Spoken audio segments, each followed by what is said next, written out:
తీర్మానం చేసినారు.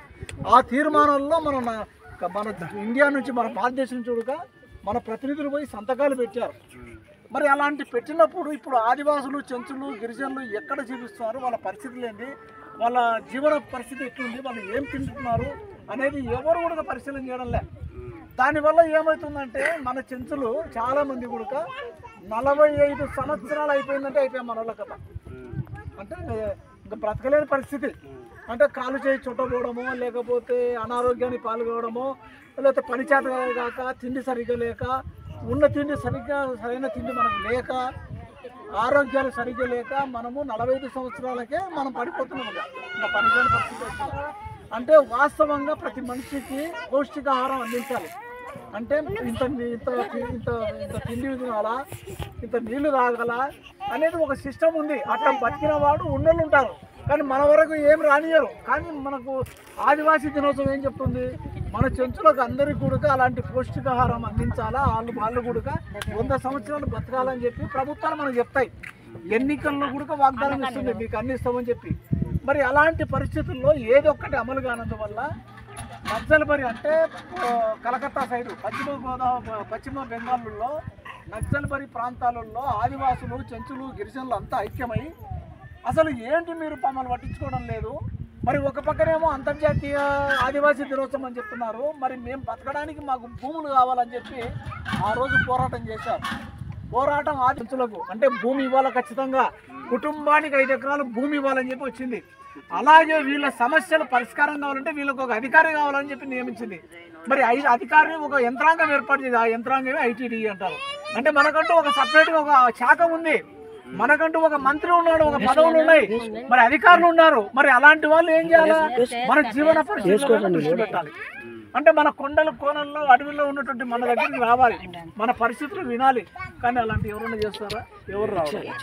మరి అలాంటి పరిస్థితి ఉన్నందువలన అఖిల భారత రైతుల సంఘం ఏం డిమాండ్ చేస్తుంది, కాదు ఖచ్చితంగా చెంచులు మన వాళ్ళు ఇక్కడ పోడు భూములు ఏవైతే ఆ పోడు భూములు మాకు ఇవ్వాలని చెప్పి నరికి మన సంఘం 10 లక్షల ఎకరాలు ఇక్కడ 10 లక్షల ఎకరాల భూములు మన చెంచులకు, గిరిజనులకు పంచిన చరిత్ర ఈ సంఘానికి ఉంది. అంటే 10 లక్షల ఎకరాలు అంటే ఎంత దండిగ భూమి. అంటే ఎవరికి ఇచ్చింది, మన వాళ్ళకి. ఎక్కడ, శ్రీకాకుళం మొదలు పెట్టుకొని పశ్చిమ గోదావరి, తూర్పు గోదావరి, ఖమ్మము, నల్గొండ అన్ని ప్రాంతాల్లో మన చెంచులు ఎక్కడైతే జీవనం చేసో వాళ్ళకందరికీ ఒక్కొక్కరికి 5 ఎకరాల చొప్పున మన పార్టీ తరపున పోడు భూములు అంటే చెట్లు నరికి మనమే భూములు సాగు చేసుకుని ఈరోజు జీవిస్తున్నాం.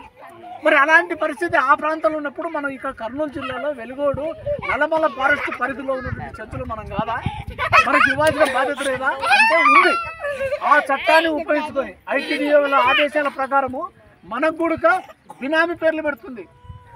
మన మొగాలు ఒక పట్ట ఇస్తుంది, ఒక పాస్బుక్ ఇస్తుంది, ఎటువంటి రికార్డుల్లో లోపల పేరు మాత్రం మన దగ్గర ఏదో కోతికి అడ్డం ఇస్తే మనం చూసుకుంటుంటాం. ఇట్లా మాకు పట్ట ఉంది, మాకు పట్ట ఉంది, అట్లా మనం చూసుకుంటున్నాం. కానీ ఆ భూమి మీద మనకు ఎటువంటి సౌకర్యాలు కానీ ఎటువంటి లాభాలు మనకు ఉన్నాయా, లేవు.